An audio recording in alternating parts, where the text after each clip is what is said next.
আর মাত্র 2 দিন বাকি পবিত্র ঈদুল আজহা তথা কোরবানির ঈদের। ঢাকা থেকে নারীর টানে ঘরমুখো মানুষের ঢল নেমেছে রাজধানীর গাবতলী কেন্দ্রীয় বাস টার্মিনালে। যাত্রীর তুলনায় পরিবহন সংকট প্রকট হওয়ায় ঘণ্টার পর ঘণ্টা রাস্তার দুই ধারে দাঁড়িয়ে থাকতে হচ্ছে যাত্রীদের। ঘণ্টার পর ঘণ্টা দাঁড়িয়ে থেকেও গাড়ি না পাওয়ায় ঈদের আনন্দের মাঝেও মৃদু ভোগান্তি পোহাতে হচ্ছে নারীর টানে ঘরে ফেরা মানুষদের। ভোগান্তি উপেক্ষা করে ঘরে ফিরতে পারলেই সব ক্লান্তি ভুলে যাবে বলে বাংলা এডিশনকে জানায় একজন যাত্রী। পরিবারের সঙ্গে ঈদের আনন্দ ভাগাভাগি করতেই ভোগান্তি উপেক্ষা করে ঘরে ফিরছেন তিনি। মুখ খুললেই বলতেছে টিকিট নাই, জানে যে এরা টিকিট চাইতে আছে। এরপরে এছাড়া বাদে লোকাল যে গাড়িগুলো আছে, লোকাল গাড়িগুলোও এখন নাই, যেগুলো রাস্তায় জ্যামে পড়ে রয়েছে। এই তো এখন হয়রানির ভিতরে আছি। রোজার ঈদে এরকম ভোগান্তির মাঝখান দিয়েও যখন পরিবারের সাথে দেখা করছি, মানে সেই ক্লান্তিটা দূর হয়ে গেছে। এই ক্লান্তিটার ক্লান্তি মনে হয় না। পরিবহন সংকটে উদ্ভূত ভোগান্তির সঙ্গে সরকার নির্ধারিত ভাড়ার থেকে অতিরিক্ত ভাড়া আদায়ের অভিযোগও করেছেন অনেকে। আবার বাড়তি ভাড়া দিয়েও গাড়ির টিকিট না পাওয়ার কথাও জানিয়েছে তারা। কোনো বাস নাই, প্রায় 1 ঘন্টা ধরে দাঁড়িয়ে আছি। আরো কতক্ষণ দাঁড়িয়ে থাকতে হবে ঠিক নাই, বাস পাওয়াই যাচ্ছে না। তো বাসগুলো আসবে, তারপরে আমরা যেতে পারবো। তাও ভাড়া ডাবলের বেশি, অনেক বেশি ভাড়া। যেখানে আমরা 150-200 টাকা যাই, সেখানে আমরা 400 টাকা ভাড়া। প্রায় 1 ঘন্টা যাবত এখানে ঘুরে করতেছি, বাট কোনো গাড়ি পাচ্ছি না। গাড়ি পেলেও ওরা অনেক চওড়া দাম চাচ্ছে। 800 টাকা বা 1000 টাকার ভাড়া 2000 টাকা চাচ্ছে। তো আমি খুব ভোগান্তিতে ঘুরতেছি, কোনো গাড়ি পাচ্ছি না। কী করবো, কীভাবে যাবো বুঝতে পারতেছি না। এটা নিয়ে আমি বৃহস্পতিবার সকাল থেকে দুপুর পর্যন্ত গাবতলী কেন্দ্রীয় বাস টার্মিনালে দেখা মেলে যাত্রী ভোগান্তির এই চিত্র। দূরের জেলার যাত্রীদের মতোই ভোগান্তি পোহাতে দেখা গেছে ঢাকার নিকটবর্তী জেলার যাত্রীদেরও। তারা বাংলা এডিশনকে জানায়, ঢাকা পাটুরিয়া মহাসড়কে চলাচল করা সকল লোকাল বাস অতিরিক্ত ভাড়ার বিনিময়ে রুট পরিবর্তন করে দূরের জেলার যাত্রী নিয়ে যাত্রা দিচ্ছে, যে কারণে ঢাকার খুব নিকটবর্তী হওয়ার পরও ঘণ্টার পর ঘণ্টা অপেক্ষা করতে হচ্ছে তাদের। এদিকে সড়কে ঘণ্টার পর ঘণ্টা দাঁড়িয়ে থেকেও অনেক জেলার বাস পাচ্ছেন না বলে জানায় যাত্রীরা। আমি যাব হলো মানিকগঞ্জ ঘিওর থানায়।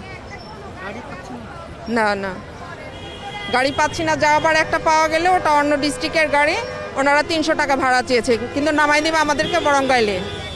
ওই পর্যন্ত 300 টাকা চেয়েছে, কিন্তু ওটাও আস্তে আস্তে চলে গেছে। ঈদুল ফিতরে মোটামুটি জার্নিটা ভালো ছিল, বাট এবার খুবই হ্যাসেল পোহাইতে হচ্ছে।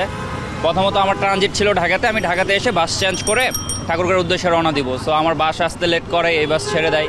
এরপরে আমি সকাল থেকে টার্মিনালে আসি, এখানে দেখতেছি যে একদম যাতা অবস্থা। অ্যাকচুয়ালি কোনো কিছুই গোছালো তো না। দেখা যাচ্ছে যে বাসগুলো প্রথমত ঈদ উপলক্ষে অনেক বেশি ভাড়া নিচ্ছে এটা যাত্রীদের কাছ থেকে। এরপরেও সিটের তো অপ্রতুলতা তো আছেই। সব মিলে জার্নি এটা আর কি একটা ভোগান্তি। মাত্র 30% টাকায় জমির মালিক হয়ে নতুন বাংলাদেশের গড়ে তোলার স্বপ্ন দেখা বাংলা বসতি। মাগুরা, ঝিনাইদহ, যশোর, কুষ্টিয়া, চুয়াডাঙ্গা সহ দক্ষিণ পশ্চিমাঞ্চলের যে সকল যাত্রীরা অগ্রিম টিকিট করে রেখেছিলেন, সেসব যাত্রীরাও কাউন্টারে এসে দীর্ঘ সময় অপেক্ষা করছেন বলে বাংলা এডিশনকে জানায়। কাউন্টার থেকে জানানো হয়েছে, যানজটের কারণে গাড়ি ছাড়তে দেরি হবে, তবে ঠিক কতক্ষণ পরে গাড়ি আসবে সে সম্পর্কে স্পষ্ট নয় তারা। আমরা জ্যামের কথা চিন্তা করে একটু আগে বের হয়েছি। আমাদের গাড়ি ছিল 10টায়, তো এখনো বসে আছি, গাড়ি এখনো আসে নাই। দৌড় দিয়ে পাটুরিয়া বলছে গাড়ি এখনো 1টা বাজে 1:30 বাজে আসতে পারে, এটা বললো। সকাল 8টায় এখানে আসছি, এখন পর্যন্ত বসে আছি। পরিবহন নৈরাজ্য ঠেকাতে পুলিশের পাশাপাশি সেনাবাহিনীর নিয়মিত টহল অব্যাহত রয়েছে। যানজট নিরসন, অতিরিক্ত ভাড়া আদায় সহ সকল অনিয়মের অভিযোগ পাওয়ার সাথে সাথে ব্যবস্থা গ্রহণ করা হবে বলে জানানো হয় সেনাবাহিনীর পক্ষ থেকে।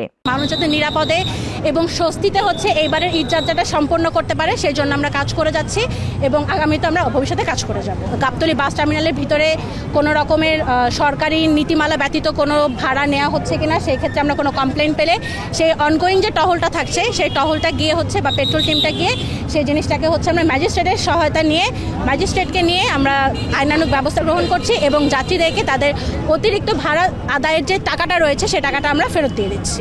জনভোগান্তি কমাতে ও প্রয়োজনীয় ব্যবস্থা গ্রহণের লক্ষ্যে স্বরাষ্ট্র উপদেষ্টা অবসরপ্রাপ্ত লেফটেন্যান্ট জেনারেল জাহাঙ্গীর আলম চৌধুরী গাবতলী কেন্দ্রীয় বাস টার্মিনাল পরিদর্শন করেন।